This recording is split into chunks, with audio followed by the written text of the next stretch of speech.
Most bankers aren't ready to help you until after their third cup of coffee. But with Central National Bank's after-hours service, you don't have to wait for the bank lobby to open to get help.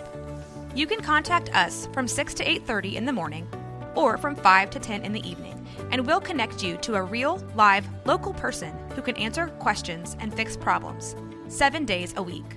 Bank different. Bank Central. Central National Bank. Member FDIC.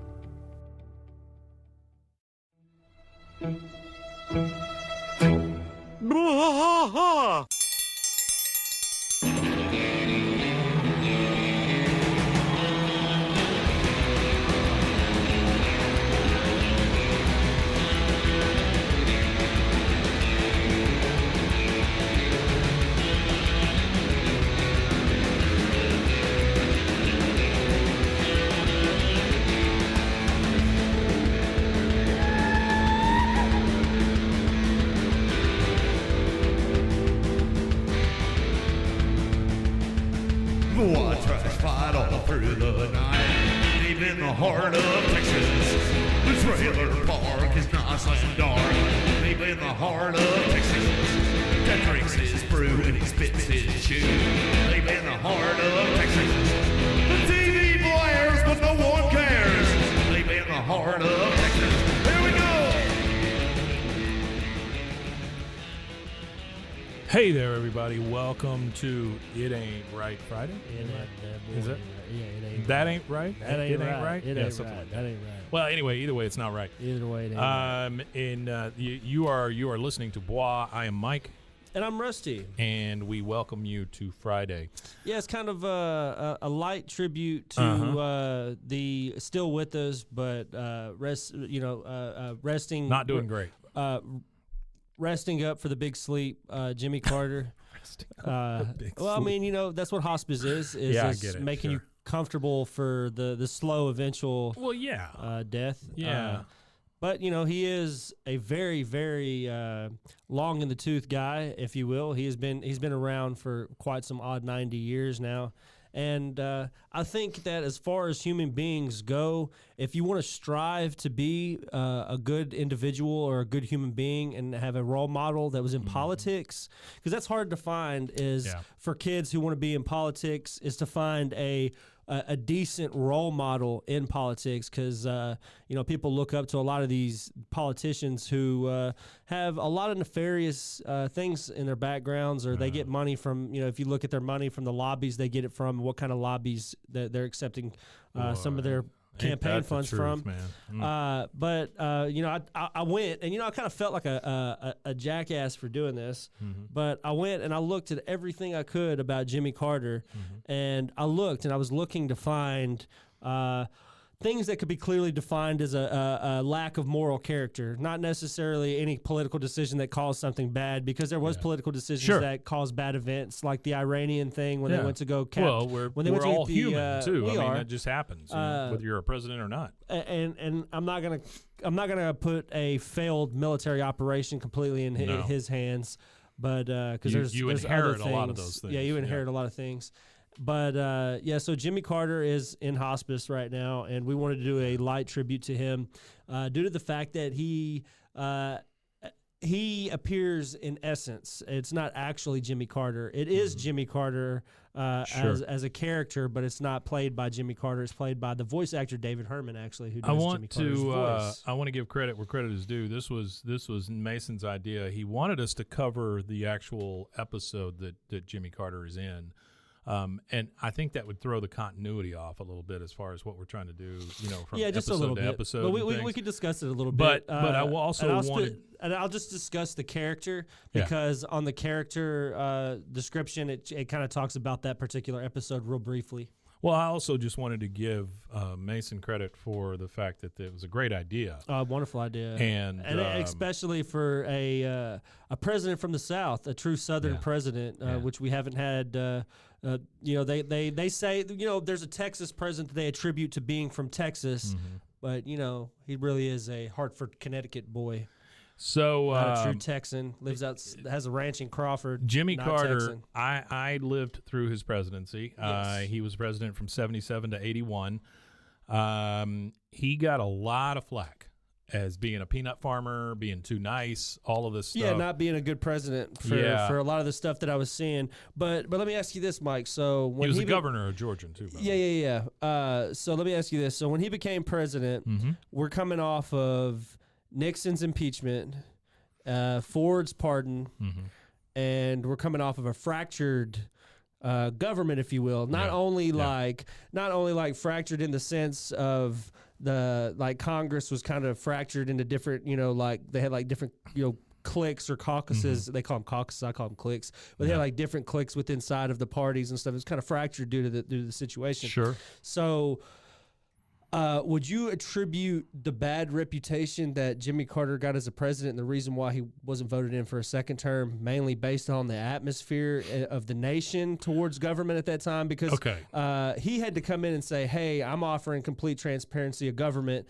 because we just had this particular huge incident happen, So Carter got the wrong end of the stick because I feel like Carter was elected simply because he was a Democrat. This was one of those pendulum swing moments where Nixon was a Republican, Ford was a Republican that replaced him, and all that, and so the nation went, well, screw that, and they went over to the Democratic side. Would you say that happens often? Jimmy was a super nice guy. He presented himself well in debates and things like that, and so I'm not saying that Jimmy Carter didn't deserve to be president. Not saying that at all.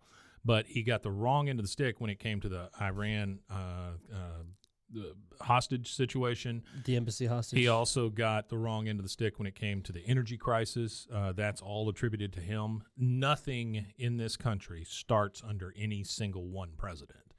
Most issues that a president deals with during their current term come from one or two back. One or two, maybe even three presidencies before. Could be something that's been sitting there boiling for a while. So when you got to remember the country's coming off Vietnam. They're coming off this.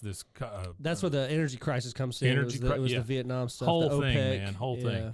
Yeah, I think the guy got the wrong end of the stick. And as we've seen in years gone by since, this is one of the nicest, probably most generous people we've ever had. Generous in the and White genuine. House. Yeah. And that's what time does. It proves a lot of people wrong. It proves a lot of stuff wrong. Yeah. And you could look and see a lot of these shifts. I feel like he's 98, by the way. I feel like in your lifetime there's been. Yes, to answer your question, that does happen a lot. Yes, or at least I think we can look back to the orange-haired gentleman we just had. If we go Nixon and Ford, we'll couple them together. If we go from the Nixon Ford, it was Nixon Ford, then it was Jimmy, and then Jimmy was there for 4 years, and then boom, it went back Republican to Reagan's 8 years. It not only went back to Republican, it went back to Republican hard. Because a big shift. It was also a big shift for media too, because that's the time Ronald Reagan actually dissolved some regulation in media for entertainment, and that's where Rush Limbaugh got his rise. Was during Reagan's era. He also did cause the airplane. What do we call the guys who watch the airplanes? The air traffic controller strike. He was part of that. Which they're having a huge shortage right now. He also got rid of a ton of mental health help for the nation, which we have seen repercussions for forever. Is they're forced to retire at the age of 56. I don't doubt that. Yeah. When I was a kid, when Ronald Reagan came into office, it was a big deal, especially amongst Baptists, the Bible thumping people I was around all the time. My dad gets physically mad if I talk bad about Reagan. Right. Yeah. And I understand it, right? Because this is a generation that grew up with very strong male presidents, people that made bold decisions, things like that. But that's not always what the country needs. Now, during the 1980s, maybe that's what we needed because we became a very money-hungry society, all about power, wealth.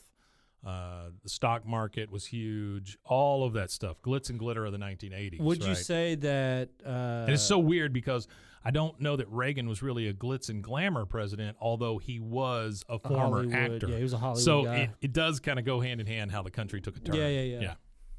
Which is not the first time that Hollywood is shysted us in government. Jimmy Carter had the unfortunate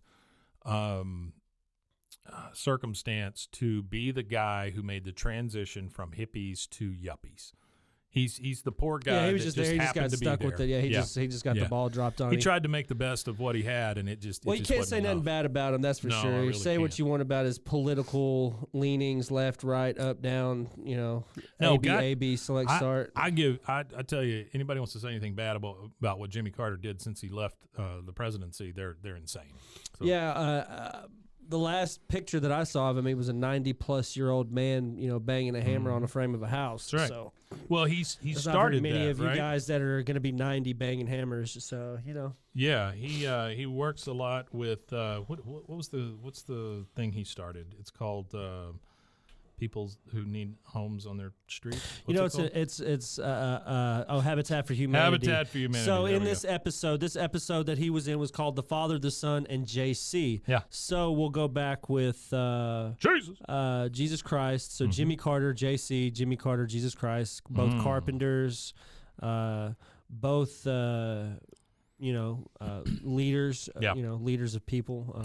Fishers of men. Mm-hmm. So Jimmy Carter's character in this show is working on a Habitat for Humanity, and so he ended up in this episode serving as a mediator between Hank and Cotton, who were having a fierce, father-son argument as they do. So he served as a negotiator between them, which There's also so many like biblical references, and this kind of which it stuff, also kind of alludes to some political stuff that Jimmy Carter was involved in too, because Jimmy Carter was actually a negotiator. He was one of the presidents that started a lot of the big Middle Eastern peace stuff. He's kind of like you said, the yuppie hippie thing, but he's also kind of the president that shifted us out of the Cold War. It's true. Tried to. I think Reagan kind of shifted back that way again. Reagan kind of ended it, but he was kind of think trying to that way. shift out of that Cold War feeling. And he was over there during Egypt and Israel's negotiations while he was president, and also. The negotiations obviously fell apart, but his character is still thought of a Christ-like figure in this show. He kind of just is like, it's kind of like an aura, like a moment with Jimmy Carter in this.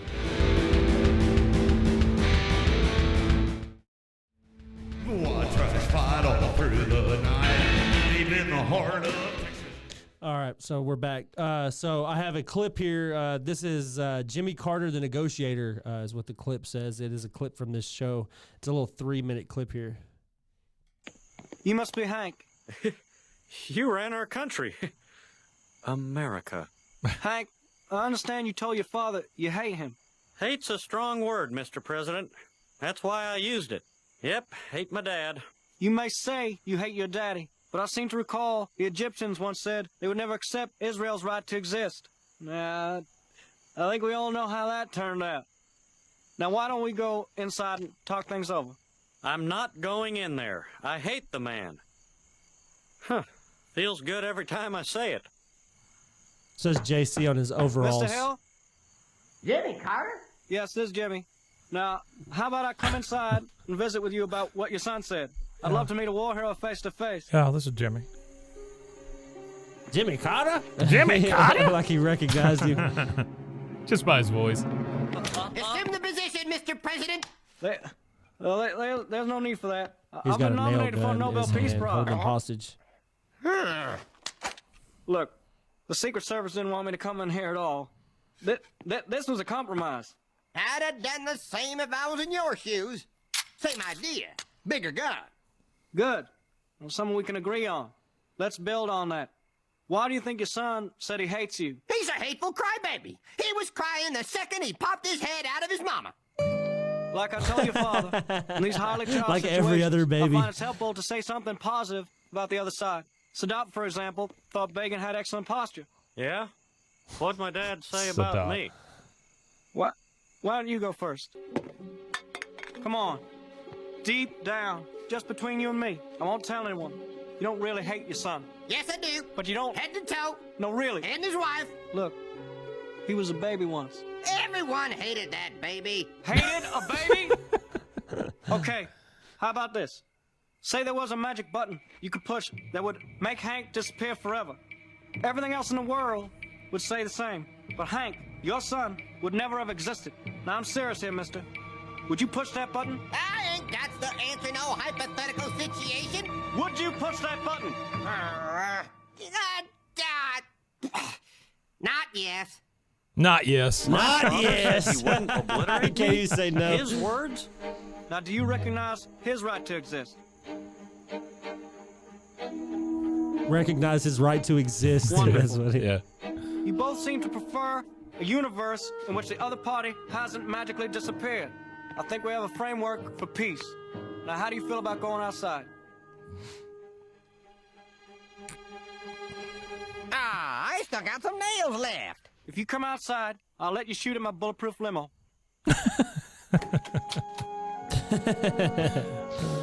The negotiator.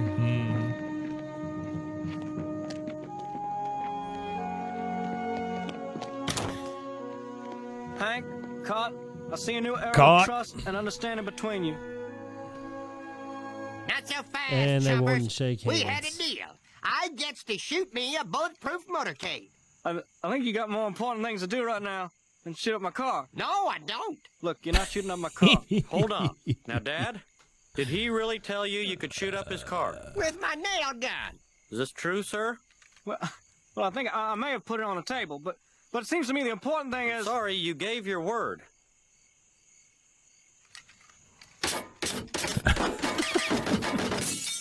Oops.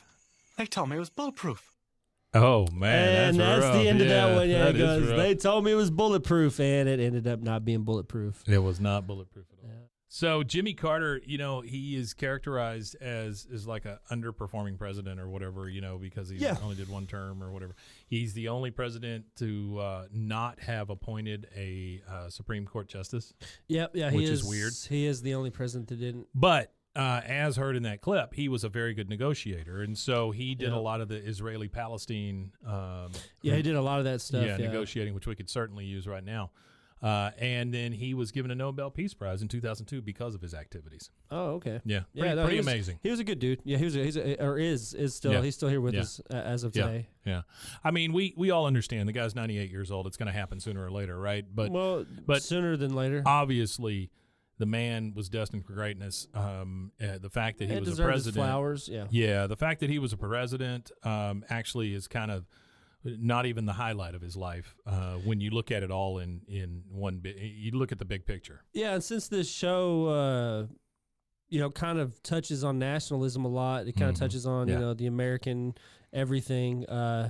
It's great to see, and this is just another example of Hank's apolitical nature. That's what I was going to say. His it's kind of ambiguous where he lies is because he didn't have a bad thing to say about Jimmy Carter. No, he said, "You led our nation." You led our nation, America. America. Yeah, And he kind of got It's amazing. fangirled a little bit over him, and the fact Which that he should. and the fact that when he shakes George W. Bush's hands, it's as limp as a wet hot dog. And Yeah. it's just good. It's just one of funny, those things yeah, I like. yeah. It's just one of those things Yeah. I like to see the. Well, the- it's the- cool that they don't the really take a dynamic. side. They just like good people and bad people. Yeah, That's yeah, about yeah. it. I like the dynamic for sure. All right, that's Well, man, that that's one. We wish Jimmy Carter and Rosalind, all the luck in the world, and Wish them the we best. appreciate Wish their what you families did, the Mr. best. President. And thank you, Mr. President, for your 4 years of service, sir, and for your many, many, many years of public service to Oh, yeah. to the Amazing. impoverished Amazing people for of a America. for a guy who was a peanut farmer to become Just a governor, peanut then to farmer. become president, and then become one of the most revered men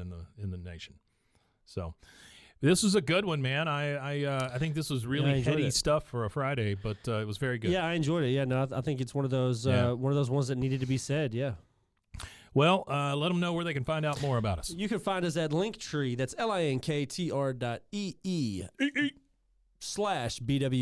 linktr.ee/BWAAAKOTH. And you can find us at roguemedianetwork.com as well as a bunch of other great podcasts. I'm going to ask a quick question. Okay, I'm going to give you a quick answer. I don't want you to give me an answer. Okay. I won't answer So I want to know from the folks out there, if we were to start something like a Patreon or something like that, would you be interested? that. I've already been told they would. Yeah. By a few people, they already said they would subscribe right away. I just want to hear some stuff from them. I would love to be able to provide all the notes that I make each week that'd be great. to our episodes. I We think could that would be scan 'em in cool. and put 'em People as could see PDF that files. stuff. Yep. Yeah. I think we could do a few little extra things for folks per month. So just let us know. Let Rusty know in an email or reach out to us on social media and just let us know if you're interested in that. If you are, then we will start working on it. And that's it. Yeah, that's it for that one, guys. That's so we'll see you next Monday. Big Wimatanye. Oh, actually, before our Wimatanye is on out, there's one of the podcasts that do King of the Hill that was out of it for a little while that came back. Who's that? So Order of the Straight Arrow podcast. Okay. Those guys came back. Yeah. I watched their comeback episode or whatever, and then I also reached out to them on social media for a potential collaboration. Yeah. So there's only one confirmed collaboration that I have to arrange, and that is with the Propaniacs? What's the other podcast? That Ain't Right. Peggy's Big Shoes? It's not That Ain't Right. Man, I can't remember the name of the other podcast. Let me just look at it real fast. Jimmy Carter's favorite podcast? No, not Jimmy Carter's favorite podcast. It was Peggy and Peanuts. Yeah, I can't even figure it out or find it. Bobby's Booty Boys. So there's a lot of stuff going on out there right now. With, if anybody King wants of to the Hill. collaborate with us and you're running a King of the Hill podcast, man, we'd love to talk to you. I think it'd be great. Yeah, because the more the merrier, as far as I'm concerned. Yeah, no, definitely. There's definitely a lot of stuff going on. I mean, you got a long way to beat us, but still, I'd still. There's a lot of King of the Hill stuff going on. Well, no, there's a lot of just with the King of the Hill podcast stuff. There's just a lot of stuff going on right now in that world. Yeah. So if you've got any collaboration or you want to get in touch with us, please reach out to us on social media, and we will see you next time. Wimatanye again.